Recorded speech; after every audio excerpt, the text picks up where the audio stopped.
Hello മുത്തുകളെ, സ്വത്തുകളെ, കേരളകളെ, കുളിരുകളെ, പഞ്ചാര കുഞ്ചുകളെ, വീണ്ടും നിങ്ങളുടെ സ്വന്തം ബഹുമാനപ്പെട്ട ഫസിൽ സാർ.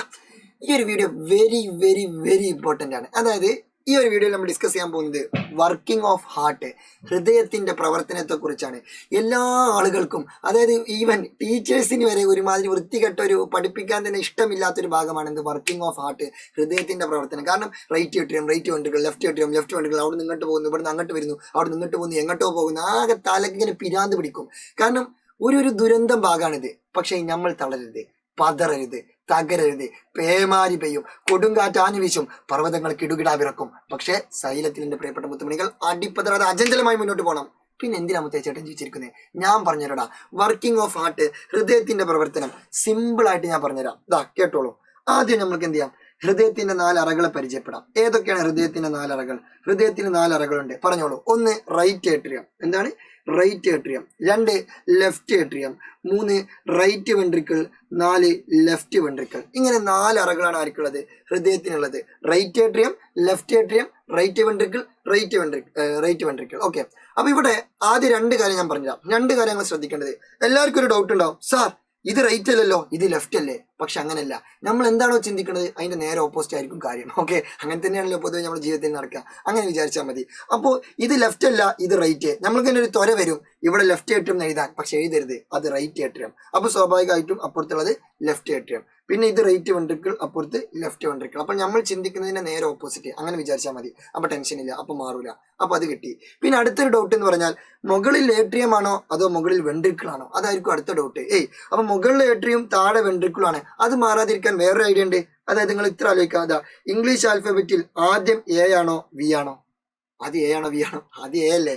അപ്പൊ മുകളിൽ ഏട്രിയം, അപ്പൊ സ്വാഭാവികമായിട്ടും താഴെ വെൻട്രിക്കിൾ. അപ്പൊ അതും തീരുമാനമായി. ഓക്കെ, അപ്പൊ ആ ഒരു ഡൗട്ടും തീർന്നു. അപ്പൊ മുകളിൽ റൈറ്റ് ഏട്രിയം, ലെഫ്റ്റ് ഏട്രിയം, താഴെ റൈറ്റ് വെൻട്രിക്കിൾ, ലെഫ്റ്റ് വെൻട്രിക്കിൾ. ഇനി നമുക്ക് ഏതെങ്കിലും ഒരു ഭാഗത്ത് നിന്ന് തുടങ്ങണം. എന്തായാലും ഈ ഹൃദയത്തിന്റെ 4 അറന്റെ ഉള്ളിൽ കൂടി ബ്ലഡ് അങ്ങോട്ടും ഇങ്ങോട്ടൊക്കെ പാസ് ചെയ്ത് അയിക്കൂടി ഇതിൽ കൂടെ പോയിട്ട് ശരീരത്തിന്റെ വിവിധ ഭാഗങ്ങളിലേക്കൊക്കെ എത്തും, ഞങ്ങൾക്കറിയാം. അപ്പൊ നമുക്ക് ഇത് എവിടെയെങ്കിലും ഒന്ന് സ്റ്റാർട്ട് ചെയ്യണം. അപ്പൊ തൽക്കാലം നമുക്ക് എന്ത് ചെയ്യാം? തൽക്കാലം നമുക്ക് വലതിൽ നിന്ന് തുടങ്ങാം. റൈറ്റ് ഏട്രിയത്തിൽ നിന്ന് തുടങ്ങാം. അപ്പൊ സാർ റൈറ്റ് ഏട്രിയത്തിലേക്ക് എങ്ങനെ ബ്ലഡ് എത്തി? അത് ഞാൻ പറഞ്ഞുതരാം, വെയിറ്റ്. അതിപ്പോ റൈറ്റ് വെൻട്രിക്കിൾ തുടങ്ങിയാൽ അപ്പൊ അങ്ങോട്ട് എങ്ങനെ ബ്ലഡ് എത്തി? അപ്പൊ അത് പറയണ്ടേ. അപ്പൊ ലെഫ്റ്റ് വെൻട്രിക്കിൾ തുടങ്ങിയാൽ അപ്പൊ അങ്ങോട്ട് എങ്ങനെ ബ്ലഡ് എത്തി? അപ്പൊ നമുക്ക് ആദ്യം എന്ത് ചെയ്യണം? ഇപ്പൊ തൽക്കാലം ഇവിടെ ബ്ലഡ് ഉണ്ട് എന്ന് വിചാരിക്കുക. കാരണം അവിടെ നമുക്ക് ഒരു സ്ഥലത്ത് നിന്ന് പറഞ്ഞു തുടങ്ങാൻ പറ്റുള്ളൂ. അപ്പൊ തൽക്കാലം ഇപ്പോ ബ്ലഡ് എവിടെ ഉണ്ട്? റൈറ്റ് ഏട്രിയത്തിലുണ്ട്. ബ്ലഡ് എവിടെ ഉണ്ട്? റൈറ്റ് ഏട്രിയത്തിലുണ്ട്. ഈ റൈറ്റ് ഏട്രിയത്തിലെ ബ്ലഡിന്റെ പ്രത്യേകത എന്താണെന്ന് ചോദിച്ചാൽ, അത് കാർബൺ ഡൈ ഓക്സൈഡ് കൂടിയ ബ്ലഡ് ആയിരിക്കും. എന്ത് കൂടിയ ബ്ലഡ് ആയിരിക്കും? കാർബൺ ഡൈ ഓക്സൈഡ് കൂടിയ ബ്ലഡ്. അതൊരു പ്രശ്നമല്ല സാർ? ആണ്, പ്രശ്നമാണ്. പ്രശ്നം പരിഹരിക്കണ്ടേ സാർ? പരിഹരിക്കണം. പരിഹരിക്കാൻ ഈ റൈറ്റ് ഏട്രിയത്തിന് കഴിവുണ്ടോ? റൈറ്റ് ഏട്രിയത്തിന് ഈ കാർബൺ ഡൈ ഓക്സൈഡ് കൂടിയ ബ്ലഡിനെ ഫിൽട്ടർ ചെയ്യാൻ, ശുദ്ധീകരിക്കാൻ കഴിവുണ്ടോ? കഴിവില്ല. അതൊരു പൊട്ടനാണ്. ഓക്കെ, അപ്പോ ഇവൻക്ക് അതിനുള്ള കഴിവില്ല. അപ്പൊ റൈറ്റ് ഏട്രിയം നേരെ എന്ത് ചെയ്യും? അതിന്റെ തൊട്ടു താഴെയുള്ള ഒരു റൈറ്റ് വെൻട്രിക്കിൾ ഉണ്ട്, അവൻക്ക് കൊടുക്കും. റൈറ്റ് വെൻട്രിക്കിളിന് കൊടുക്കും. ആർക്ക് കൊടുക്കും? Right ventricle. റൈറ്റ് വെൻട്രിക്കിളിനോട് പറയും, ഇന്റെ അടുത്ത് കുറച്ച് കാർബൺ ഡൈ ഓക്സൈഡ് കൂടിയ ബ്ലഡ് ഉണ്ട്, അതൊന്ന് ഫിൽട്ടർ ചെയ്ത് തരണമെന്ന് പറയും. പക്ഷെ പ്രശ്നമുണ്ട്. എന്താ പ്രശ്നം സാർ? പ്രശ്നമുണ്ട്. എന്താ പ്രശ്നം എന്ന് ചോദിച്ചാൽ വലിയ പ്രശ്നം. എന്താ പ്രശ്നം? ഞാൻ പറഞ്ഞുതരാം. എടാ, ഇവിടുന്ന് ഈ റൈറ്റ് ഏട്രിയത്തിൽ നിന്ന് റൈറ്റ് വെൻട്രിക്കിളിലേക്ക് ബ്ലഡ് പോകണമെന്നുണ്ടെങ്കിൽ ഈ ഒരു സ്ഥലം ക്രോസ് ചെയ്യണം. പക്ഷെ ആ സ്ഥലം എന്ത് ചെയ്തിട്ടുണ്ട്? ഒരു ഡോറ് വെച്ച് അടച്ചിട്ടുണ്ട്. ഒരു ഡോറ് വെച്ച് അടച്ചിട്ടുണ്ട്. ഏതാണ് ആ ഡോറ്? Tricuspid valve. ഏതാ വാൾവ്? Tricuspid valve. ആ വാൾവിന്റെ പേരെന്താണ്? ട്രൈക്കസ്പിഡ് വാൾവ് കേട്ടോ. Tricuspid valve. ആ വാൾവ് വെച്ചിട്ട് ആ ഒരു ഭാഗം അടച്ചിട്ടുണ്ട്. അപ്പൊ അതൊരു പ്രശ്നമല്ലേ? പ്രശ്നമാണ്. അപ്പൊ ആ വാൾവ് തുറക്കണം, ആ ഡോറ് തുറക്കണം. തൽക്കാലം ആ ഡോറ് തുറന്നു. അങ്ങനെ ആ ഡോറ് തുറന്നിട്ട് റൈറ്റ് ഏട്രിയത്തിൽ നിന്ന് ബ്ലഡ് ഒക്കെ എങ്ങോട്ടെത്തി? റൈറ്റ് വെൻട്രിക്കിളിൽ എത്തി. ഇപ്പൊ ബ്ലഡ് എവിടെ കിടക്കുന്നത്? റൈറ്റ് വെൻട്രിക്കിളിൽ. ഓക്കെ, അപ്പോ കാർബൺ ഡൈ ഓക്സൈഡ് കൂടുതലുള്ള ബ്ലഡ് ഇപ്പൊ എവിടെ എത്തി? റൈറ്റ് വെൻട്രിക്കിളിൽ എത്തി. പക്ഷെ റൈറ്റ് വെൻട്രിക്കിളും ഇത് ഫിൽട്ടർ ചെയ്യാനുള്ള, ശുദ്ധീകരിക്കാനുള്ള കഴിവില്ല. അപ്പം വേഗം എന്ത് ചെയ്യും? ആർക്കെങ്കിലും ഒക്കെ അന്വേഷിക്കും, വിളിക്കും. ഇങ്ങനെ 4 ഭാഗത്തേക്കും വിളിക്കും. ഇന്റെ അടുത്ത് കുറച്ച് കാർബൺ ഡൈ ഓക്സൈഡ് കൂടിയ ബ്ലഡ് ഉണ്ട്, ഇത് എങ്ങനെയെങ്കിലുമൊക്കെ ഫിൽട്ടർ ചെയ്യണം, എന്തെങ്കിലുമൊക്കെ സഹായിക്കാൻ കഴിയുമോ? പല ആളുകൾക്കും വിളിക്കും. അങ്ങനെ ഒരുപാട് ആളുകൾക്ക് വിളിക്കും. അവന്റെ ബന്ധം മൊത്തം ഉപയോഗിക്കും. അവസാനം ഒരു ചങ്ങായി, അവൻക്ക് പേര് ലങ്സ്. എന്താ പേര്? ലങ്സ്. അവന്റെ പേരെന്താണ്? ലങ്സ്. ശ്വാസകോശം പറയും. പിന്നെ എന്തിനാ മുത്തേ ചേട്ടൻ ജീവിച്ചിരിക്കുന്നേ? നീ ആ കാർബൺ ഡൈ ഓക്സൈഡ് അടങ്ങിയ ബ്ലഡിനെ മൊത്തം എന്റെ അടുത്തേക്ക് പറഞ്ഞേക്ക്, ഞാൻ ഫിൽട്ടർ ചെയ്ത് തരാമെന്ന് പറയും. അങ്ങനെ ഇവിടുന്ന് മൊത്തം അങ്ങോട്ടാണ് പോകും. എല്ലാ ബ്ലഡും ഇതാ ഇവിടേക്ക് എത്തി ലങ്സിലേക്ക് എത്തി. ഇതാ ഈ റൂട്ടാണ് പിടിക്കും. ഒരു സൂപ്പർ ഫാസ്റ്റ് റൂട്ട് പിടിച്ചിട്ട് ഇവിടുന്ന് കാർബൺ ഡൈ ഓക്സൈഡ് അടങ്ങിയ ബ്ലഡ് മൊത്തം എവിടെ പോകും?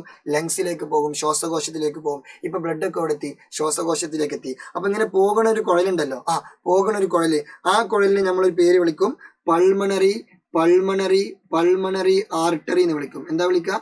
പൾമണറി ആർട്ടറി, അതായത് ശ്വാസകോശ ധമനി എന്നാണ് വിളിക്കുക. ആ ശ്വാസകോശ ധമനി വഴി ബ്ലഡ് ഒക്കെ അവിടെ എത്തും. ഇപ്പൊ കാർബൺ ഡൈ ഓക്സൈഡ് അടങ്ങിയ ബ്ലഡ് എവിടെ എത്തി? ലങ്സിലെത്തി. എന്നിട്ട് ലങ്സ് എന്ത് ചെയ്യും? ലങ്സ് ആണല്ലോ ഫിൽട്ടർ ചെയ്യുക, ശുദ്ധീകരിക്കുക. അതിനാണല്ലോ ലങ്സിന്റെ അടുത്ത് കൊണ്ടുപോയത്. എന്നിട്ട് ലങ്സ് ആ ബ്ലഡിന് എന്ത് ചെയ്യും? ശുദ്ധീകരിക്കും. അങ്ങനെ ശുദ്ധീകരിച്ച് അത് ഓക്സിജൻ അടങ്ങിയ ബ്ലഡ് ആക്കി മാറ്റും. സന്തോഷം. എന്തൊക്കെ സെറ്റപ്പുകളല്ലേ.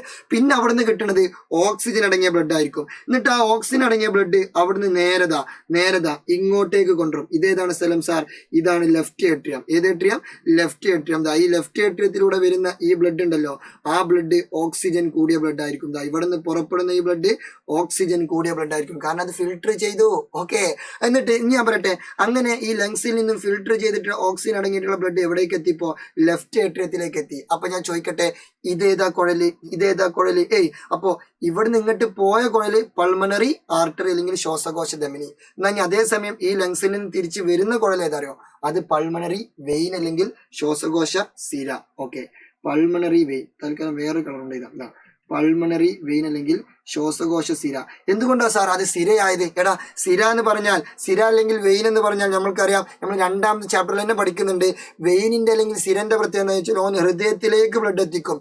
From artery to vein. ഞാനൊരു കോഡ് പറഞ്ഞിരുന്നു. വെയിൻ എന്ന് പറഞ്ഞാൽ ടു ദ ഹാർട്ട് ആണ്, ആർട്ടറി എന്ന് പറഞ്ഞാൽ ഫ്രം ദ ഹാർട്ട് ആണ്. ഹൃദയത്തിലേക്ക് എത്തിക്കുന്ന ആളാണ് ആര്? ആർട്ടറി. പക്ഷെ ഹൃദയത്തിൽ നിന്നും സ്റ്റാർട്ട് ചെയ്യുന്ന ആളായിരിക്കും ആര്? ആർട്ടറി. പക്ഷെ ഹൃദയത്തിലേക്ക് എത്തിക്കുന്ന ആളായിരിക്കും വെയിൻ ആയിരിക്കും. അതുകൊണ്ടാണ് പൾമണറി വെയിൻ എന്ന് പറയുന്നത് കേട്ടോ. ഓക്കെ, അതെന്തെങ്കിലുമൊക്കെ ആവട്ടെ, അത് നിങ്ങളിപ്പോൾ മെയിൻ ചെയ്യേണ്ട. തൽക്കാലം ലങ്സിൽ നിന്നും പൾമണറി വെയിന് ത്രൂ ഈ ഓക്സിജൻ അടങ്ങിയ ബ്ലഡ് എവിടെ എത്തും? ലെഫ്റ്റ് ഏട്രിയത്തിലെത്തും. ഇപ്പൊ അത് എവിടെ എത്തി? ലെഫ്റ്റ് ഏട്രിയത്തിലെത്തി. ആ ബ്ലഡിന്റെ പ്രത്യേകത എന്താ? അതിൽ ഒരുപാട് ഓക്സിജൻ ഉണ്ട്. അപ്പൊ ബ്ലഡ് ഫിൽട്ടർ ചെയ്തു. ഇനി ഒരുപാട് ഓക്സിജൻ അടങ്ങിയ ബ്ലഡ് എവിടെ എത്തിക്കണം? ശരീരത്തിന്റെ വിവിധ ഭാഗങ്ങളിലേക്ക് എത്തിക്കണം. കയ്യിലേക്കും കാലിലേക്കും മൂട്ടിലേക്കും തലയിലേക്കും എല്ലാ അടുപ്പിലേക്കും എത്തിക്കണം. അതാണ് നമ്മുടെ ലക്ഷ്യം. എന്നാ നോക്കട്ടെ. അപ്പൊ ലെഫ്റ്റ് ഏട്രിയത്തിൽ നിന്നും ശരീരത്തിന്റെ എല്ലാ ഭാഗത്തിലേക്കും എത്തിക്കാൻ പറ്റുമോ? പറ്റൂല. കാരണം ലെഫ്റ്റ് ഏട്രിയത്തിന്റെ അടുത്ത് നിന്ന് ആകെ 2 റൂട്ടേ ഉള്ളൂ ലെഫ്റ്റ് ഏട്രിയത്തിന്. ഒന്ന് മുകൾക്കുള്ള റൂട്ടാ, ആ റൂട്ടിലൂടെ പോയാൽ ലങ്സൊക്കെ എത്തുള്ളൂ. പിന്നെ താഴെ ഇതിൽ കൂടിയുള്ള റൂട്ടാ, അതിലൂടെ പോയാൽ ലെഫ്റ്റ് വെൻട്രിക്കിളിലേക്ക് എത്തുള്ളൂ. അപ്പൊ തിരിച്ചെന്തായാലും ഇങ്ങോട്ട് പോകാൻ പറ്റൂല, കാരണം അവിടുന്ന് അപ്പൊ വരുന്നത്. പിന്നെ എന്തിനാ അങ്ങോട്ട് പോകണം? അപ്പൊ സ്വാഭാവികമായിട്ട് ഈ ഭാഗത്തേക്കേ പോകാൻ പറ്റുള്ളൂ. അപ്പൊ ഓന് ഈ ഭാഗത്തേക്ക് പോകാൻ ശ്രമിക്കും. പക്ഷെ അപ്പോഴും ഒരു പ്രശ്നമുണ്ട്. എന്താ പ്രശ്നം? എന്തൊക്കെ പ്രശ്നങ്ങളാണ് ഇവിടെ കണ്ടോ? ഇവിടെ വേറൊരു ഡോർ ഉണ്ട് ഇത്രേ. ആ ഡോറിന്റെ പേരെന്താ? ആ ഡോറിന്റെ പേര് ബൈക്കസ്പിഡ് വാൾവ്. എന്താ വാൾവിന്റെ പേര്? Bicuspid valve. അപ്പൊ മറ്റേത് ഏതായിരുന്നു? മറ്റേത് ട്രൈക്കസ്പിഡ് വാൾവ്. അതായത് ലെഫ്റ്റ് ഏട്രിയത്തിന്റെയും ലെഫ്റ്റ് വെൻട്രിക്കിളിന്റെയും ഇടയിലുള്ളതാണ് ഇത് ബൈക്കസ്പിഡ് വാൾവ്. അതേസമയം റൈറ്റ് ഏട്രിയത്തിന്റെയും റൈറ്റ് വെൻട്രിക്കിളിന്റെയും ഇടയിലുള്ളതാണ് ഇത് ട്രൈക്കസ്പിഡ് വാൾവ്. അതെല്ലാവർക്കും അങ്ങോട്ടും ഇങ്ങോട്ടും മാറലുണ്ട്. പക്ഷെ എന്റെ മുത്തുമണികൾക്ക് മാറരുത്. റൈറ്റില് റൈ ഉണ്ട്, ട്രൈയിലും എന്തുണ്ട്? റൈ ഉണ്ട്. അങ്ങനെ ആലോചിക്കാതാ. റൈറ്റില് റൈ ഉണ്ട്, ട്രൈയിലും എന്തുണ്ട്? റൈ ഉണ്ട്. അപ്പോ റൈറ്റ് ഏട്രിയത്തിന്റെയും റൈറ്റ് വെൻട്രിക്കിളിന്റെ ഇടയിൽ ട്രൈക്കസ്പിഡ് വാൾവ്. അപ്പൊ സ്വാഭാവികമായിട്ടും ലെഫ്റ്റ് ഏട്രിയത്തിനും ലെഫ്റ്റ് വെൻട്രിക്കിളിന്റെ ഇടയിൽ ആരായിരിക്കും? Bicuspid valve. അത്രേ ഉള്ളൂ, സിമ്പിൾ. അത് കഴിഞ്ഞു. ഓക്കെ, അങ്ങനെ തൽക്കാലം എന്ത് ചെയ്തു? ആ ഡോറ് തുറന്നിട്ട് ലെഫ്റ്റ് ഏട്രിയത്തിൽ നിന്ന് ബ്ലഡ് ഒക്കെ എങ്ങോട്ടെത്തി? ലെഫ്റ്റ് വെൻട്രിക്കിളിലേക്ക് എത്തി. ഇപ്പൊ ഓക്സിജൻ അടങ്ങിയിട്ടുള്ള ബ്ലഡ് എവിടെയുള്ളത്? ഓക്സിജൻ അടങ്ങിയ ബ്ലഡ് എവിടെയുള്ളത്? ലെഫ്റ്റ് വെൻട്രിക്കിളാണുള്ളത്. ഇനി അവിടുന്ന് ഈ ബ്ലഡ് മൊത്തം എന്ത് ചെയ്യുന്നറിയോ? ശരീരത്തിന്റെ വിവിധ ഭാഗങ്ങളിലേക്ക് എത്തും. ശരീരത്തിന്റെ വിവിധ ഭാഗങ്ങളിലേക്ക് ഇങ്ങനെ പോരും. ശരീരത്തിന്റെ വിവിധ ഭാഗങ്ങളിലേക്ക് നേരെ ഈ റൂട്ട് പിടിക്കും ഓക്സിജൻ അടങ്ങിയ ബ്ലഡ്. അങ്ങനെ ശരീരത്തിന്റെ വിവിധ ഭാഗങ്ങളിലേക്ക് ഡിഫറെന്റ് പാർട്സ് ഓഫ് ദ ബോഡിക്ക് എന്ത് ചെയ്യും? ഓക്സിജൻ അടങ്ങിയ ബ്ലഡ് കിട്ടും. അപ്പൊ എല്ലാവർക്കും ഒരു ഡൗട്ട് ഉണ്ടാവും, സാർ അങ്ങനെയാണെങ്കിൽ ഈ പോകുന്ന കുഴൽ ഏതാ? അതാണ് അയോട്ട. ഏതാ കുഴല്? അയോട്ട. ടയോട്ടല്ല, അയോട്ട. മഹാധമനി. എന്തുകൊണ്ടാണ് അതിന് മഹാധമനി എന്ന് പേര് വരാൻ കാരണം എന്ന് ചോദിച്ചാൽ, അതാണ് ശരീരത്തിന്റെ വ്യത്യസ്തമായിട്ടുള്ള വിവിധമായിട്ടുള്ള പല ഭാഗങ്ങളിലേക്കും ബ്ലഡ് എത്തിക്കുന്നത്. അതുകൊണ്ട് അതിന് പേരിട്ട് മഹാധമനി അല്ലെങ്കിൽ അയോട്ട. അങ്ങനെ ഇവൻക്ക് എന്ത് കിട്ടിപ്പോ? ഓക്സിജൻ അടങ്ങിയ ബ്ലഡ് ശരീരത്തിന്റെ വിവിധ ഭാഗങ്ങൾക്ക് കിട്ടി. പിന്നെ അവരെന്ത് ചെയ്യും? ആ ബ്ലഡ് യൂസ് ചെയ്യും. സ്വാഭാവികമായിട്ടും ബ്ലഡും അതിലുള്ള ന്യൂട്രിയൻസ് ഒക്കെ യൂസ് ചെയ്തിട്ട് അവരെന്ത് ചെയ്യും? നല്ല ഉഷാറായിട്ട് പ്രവർത്തിക്കും. ബാക്കി എന്താ ഉണ്ടാവുക? കാർബൺ ഡൈ ഓക്സൈഡും വേസ്റ്റും ഉണ്ടാവുക. ആ കാർബൺ ഡൈ ഓക്സൈഡ് അടങ്ങിയ ബ്ലഡ് എന്ത് ചെയ്യണം, വീണ്ടും ഫിൽട്ടർ ചെയ്യണം. ഫിൽട്ടർ ചെയ്യണമെങ്കിൽ ആർക്കാ കഴിവുള്ളത്? ഫിൽട്ടർ ചെയ്യണമെങ്കിൽ ആർക്കാ കഴിവുള്ളത്? ലങ്സിനാ കഴിവുള്ളത്. അപ്പോൾ ഇവിടുന്ന് ഡയറക്റ്റ് ലങ്സിലേക്ക് എന്താണ് കണക്ഷൻ ഉണ്ടോ? ഇല്ല. അപ്പോൾ വീണ്ടും എന്ത് ചെയ്യും, ഇത് ഹൃദയത്തിലേക്ക് തന്നെ എത്തിച്ചു കൊടുക്കും. എന്നിട്ട് ഹൃദയത്തിൽ നിന്ന് വീണ്ടും ഇതേ റൂട്ട് കൂടി ഇങ്ങനെ വരും. ഇതാണ് പരിപാടി. അപ്പൊ നമുക്ക് ഇവിടുന്ന് എന്ത് ചെയ്യാം, ബ്ലഡിനെ നേരെ ഇവിടേക്ക് എത്തിച്ചു കൊടുക്കാം. അയ്യോ ഇതല്ല ബ്ലഡിനെ നേരെ അങ്ങോട്ട് എത്തിച്ചു കൊടുക്കാം, ഹൃദയത്തിലേക്ക് എത്തിച്ചു കൊടുക്കാം. ഹൃദയത്തിലേക്ക് എത്തിച്ചു കൊടുക്കാം. ഓക്കെ, ഹൃദയത്തിലേക്ക് പോകുന്ന ഈ കുഴൽ, ഇതിന്റെ പ്രത്യേകത എന്ന് വെച്ചാൽ കാർബൺ ഡൈ ഓക്സൈഡ് അടങ്ങിയ ബ്ലഡ് ആയിട്ട് ഇതിൽ മൊത്തം ഉണ്ടാവുക. അത് നേരെ എങ്ങോട്ട് ചാടും, റൈറ്റ് ഏട്രിയത്തിലോട്ട് ചാടും. എങ്ങോട്ട് ചാടും? റൈറ്റ് ഏട്രിയത്തിലേക്ക്. അപ്പൊ ഇതേതാണ് കുഴൽ സാർ? ഈ കുഴലിന്റെ പേരാണ് വീനക്കാവ. എന്തുക്കാവ? വീനക്കാവ, അതായത് മഹാസിര. ഈ മഹാസിര 2 ടൈപ്പാ, ഊർദ്ധ മഹാസിരയും അധോ മഹാസിരയും, സുപ്പീരിയർ വീനക്കാവയും ഇൻഫീരിയർ വീനക്കാവയും. എനിവേ വീനക്കാവയിലൂടെ എന്ത് ചെയ്യും, ബ്ലഡ് വീണ്ടും കാർബൺ ഡൈ ഓക്സൈഡ് അടങ്ങിയ ബ്ലഡ് വീണ്ടും റൈറ്റ് ഏട്രിയത്തിലെത്തും. അവിടെ നിന്ന് വീണ്ടും റൈറ്റ് വെൻട്രിക്കിളിലേക്ക് പോകും. റൈറ്റ് വെൻട്രിക്കിളിൽ നിന്ന് നേരെ ലങ്സിലോട്ട് പോകും. എന്തിന്? കാർബൺ ഡൈ ഓക്സൈഡ് അടങ്ങിയ ബ്ലഡ് ഫിൽട്ടർ ചെയ്ത് ഓക്സിജൻ അടങ്ങിയ ബ്ലഡ് ആക്കി മാറ്റാൻ. എന്നിട്ട് ഓക്സിജൻ അടങ്ങിയ blood through pulmonary vein through left ഏട്രിയത്തിൽ എത്തും. അവിടുന്ന് ലെഫ്റ്റ് വെൻട്രിക്കിളിലേക്ക് ചാടും. എന്നിട്ട് അവിടുന്ന് ലെഫ്റ്റ് വെൻട്രിക്കിളിൽ നിന്ന് അയോട്ട മഹാധമനി വഴി വീണ്ടും ഡിഫറെന്റ് പാർട്സ് ഓഫ് ദ ബോഡിയിലേക്ക് എത്തും. അവരത് യൂസ് ചെയ്യും. എന്നിട്ട് ബാക്കി വീണ്ടും കാർബൺ ഡൈ ഓക്സൈഡ് അടങ്ങിയ വേസ്റ്റ് ആയിട്ടുള്ള ബ്ലഡിനെ വീണ്ടും ഹൃദയത്തിലേക്ക് പറഞ്ഞേക്കും. ഇതിങ്ങനെ ഒരു ലൂപ്പ് പോലെ ഇതിങ്ങനെ വീണ്ടും പ്രവർത്തിക്കും. ഇതാണ് വർക്കിംഗ് ഓഫ് ഹാർട്ട്, അല്ലെങ്കിൽ ഹൃദയത്തിന്റെ പ്രവർത്തനം. സന്തോഷമായില്ലേ? ഞാൻ ഹാപ്പിയായി. അപ്പൊ നിങ്ങൾക്ക് എല്ലാവർക്കും കൃത്യവും വ്യക്തവുമായിട്ട് മനസ്സിലായി എന്ന് ഞാൻ വിചാരിക്കുന്നു. അങ്ങനെയാണെങ്കിൽ നിങ്ങളെ വീഡിയോ എന്ത് ചെയ്യുക, ജസ്റ്റ് ഒന്ന് ഷെയർ ചെയ്യുക. ഇനി ഇതിന്റെ ഒരു ചോദ്യം എന്ത് ചെയ്യണം, നിങ്ങൾ ആൻസറും ചെയ്യണം. അതായത് write the membrane covering of heart. Write the membrane covering of heart, അതായത് ഹൃദയത്തിനെ പൊതിഞ്ഞിട്ട് ഒരു കവറിംഗ് ഉണ്ട്. ആ കവറിങ്ങിന്റെ പേര് നിങ്ങൾ എന്ത് ചെയ്യണം, താഴെ കമന്റ് ബോക്സിൽ കമന്റ് ചെയ്യണം. പിന്നെ വീഡിയോ ഇഷ്ടപ്പെട്ടിട്ടുണ്ടെങ്കിൽ അതുമായി ബന്ധപ്പെട്ട കമന്റും ചെയ്യണം. പിന്നെ നിങ്ങളെ ഫ്രണ്ട്സിനൊക്കെ ഒന്ന് ഷെയർ ചെയ്യുക. ഓരും പഠിക്കട്ടെ, എല്ലാവരും പഠിച്ച് ഉഷാറാവട്ടെ. ഓക്കെ, അപ്പൊ നിങ്ങൾ ഷെയർ ചെയ്താൽ 2 ബെനിഫിറ്റാ. ഒന്ന് അവർക്കും പഠിക്കാൻ പറ്റും, 2 നിങ്ങൾക്ക് അതിന്റെ ഒരു കൂലി, അതിന്റെ റിവാർഡ്സും കിട്ടും.